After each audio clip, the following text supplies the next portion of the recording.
it's been a really long time since I've done an update on my face routine because I've changed a lot since my last video, and I think I've got it nailed down to a T on exactly what products I like and how to apply them, so hopefully they'll help you guys. But pull out all of your face products and let's get going for a flawless face. So our first step in getting flawless skin is to prime, and this is a step that a lot of us forget, but it's really important. There's a couple that I really like, and one of them is the MAC Matte Gel. You can get this at any MAC counter or any MAC store. It works great. But also if you want an inexpensive alternative, the Monistat Chafing Gel works fantastic. It has several of the same ingredients as a lot of primers, but it's less than 1/2 the cost. Get it at any drugstore. But I'm going to use the MAC one, and let me pin back the hair first because I know it drives you guys crazy. I don't want to get my hair all goopy. Alright, now we can get nitty gritty. Get some of this on your hand. You just need a little blob like that. And you're just going to put this all over your face. And I've already done it a little bit, so I don't need a ton.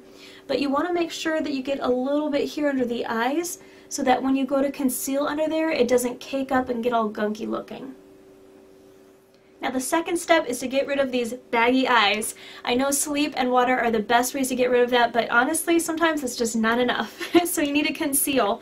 My favorite ones are the Eve Pearl Salmon Concealer as well as the Bobbi Brown Corrector. They both come in very peach colored concealers that have a gel-like consistency. Don't get me wrong, I still like my Makeup Forever, but for under the eyes you want something that's very silky smooth. So I'm going to use the Eve Pearl one, and this one's in tan just because I did, you know, my spray tanning lately, so you can tell. The Bobbi Brown one, I think there's peach, dark peach, and light peach based on if you're light, medium, or dark. You just take, sorry I'm being a little rough with the eyes, you want to gently just put it under here and just rub that out with your finger.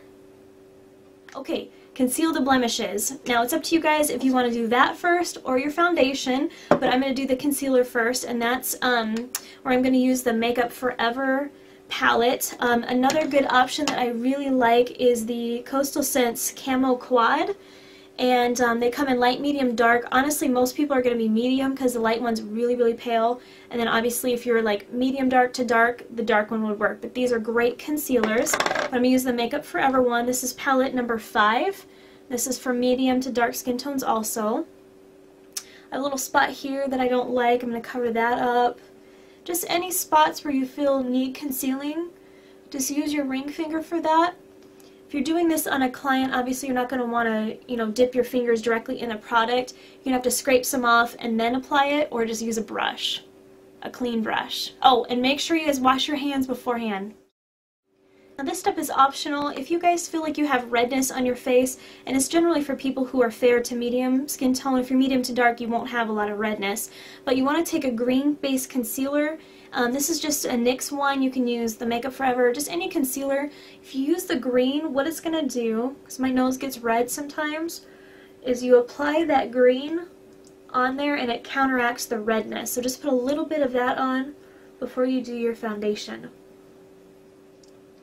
Now that I look incredibly scary, we can move on to the foundation. I should have put a warning sign at the beginning of this video. Okay, Marlena is practically naked with her face. Okay, I'm going to use the Revlon Color Stay Liquid Foundation. I've tried a lot of foundations, and I do like several different ones, but for some reason I always come back to this. It gives a really nice matte finish. It has great coverage. It's inexpensive. It comes in a ton of different colors as well as a couple different formulas, combination oily or dry, and so I just always come back to this. So what you're going to do, and again if you're using this for yourself you can feel free to touch the bottle, but make sure your hands are clean. You're just going to take some and dab it on your face. And if you guys want to find the right color for you, you need to go to the store. I recommend not buying foundations online unless you know a rough idea of what color you are. But hold up the bottle to your chin like this and find the one that's the closest match. Generally for me, I like to go just a teeny bit darker. That way it doesn't look ashen on my face, especially since my neck and chest tend to be a little bit darker. So just apply that in little spots all over. And you're going to take, this is the key, is a stippling brush. And I used to like the what looked kind of like this, the MAC 187 brush. That was a big fad for a while. I like this one more, and I have these in the store for you guys because the bristles are a little bit shorter and they're more dense, so it really gives you a nice airbrush finish. So I've been using this honestly for over a year now, and I love the way it looks. But with this foundation, you need to work fast. And it's almost, I know it sounds bad, it's like you're painting your face. You just need to stipple this all over and get that foundation moving. See how I'm just stippling that over? Do you see the coverage that gives? It's amazing. And for me, it doesn't feel too heavy, but it just really evens everything out. Now it's time to set everything with the powder, unless you're using a mineral foundation, which you won't need this step. But I love, love, love the NARS loose powder, and it comes like this. I know this is kind of a pricey product, but honestly, you guys, this will last forever. It's huge, and I mean, you really don't need that much. I've been using this every day for several months now, and there's not even a dent in the powder. So I'm going to use that. The color I'm using is Desert. I also have Flesh for when I don't do the, tanning or whatnot because I'm much paler. And there's the color. So there's Flesh, which is one of the lightest ones, and there's Desert, which is a great tan color. Take a sponge, and you want something that's really soft, and I use the NYX ones, but just something that's small and a very soft sponge. You put that on your finger. Take some of that powder, and again, you really don't need much, so just dip it on that screen that it comes with, kind of tap off the excess, and all you're going to do is just pat it on. And you don't need much, so don't pick up too much powder, because the more powder you apply, it's going to look cakey and gunk up on you. You just want a very, very fine layer just to set the foundation and mattify it all and give you a nice, even look. So just pat, pat, pat.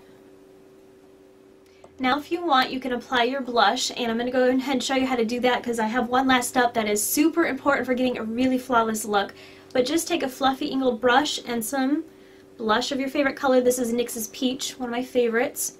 I like using a matte finish blush because I don't want to be really shiny in here, especially since I have some problems with pores right here. I don't want that shimmer emphasizing those, so I wear a matte blush. So just apply that. Both cheeks, just smile, put on the apples of your cheeks, and blend it back towards the temple. Okay, so once you get that done, then you can apply your highlighter. And I take a small stippling brush like this one. This is a Sigma brush, and it's 188, similar to MAC's 188. I'm using MAC's Champagne Skin Finish. You can use Soft and Gentle because they still sell that. You're going to apply this just here on the top of the cheekbones.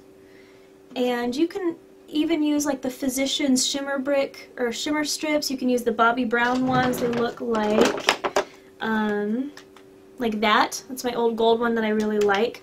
Anything that's just light and shimmery, apply that to the top of the cheekbones. And then you're ready for the final step, which is super important, and that is to set everything, and you don't want it to have that powdery look, and so you need to spray it.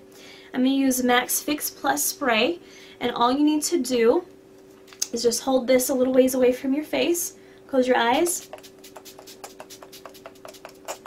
I'm not pressing this a lot. It seems like a lot of product, but I'm just barely pressing it, and you just want to mist your face.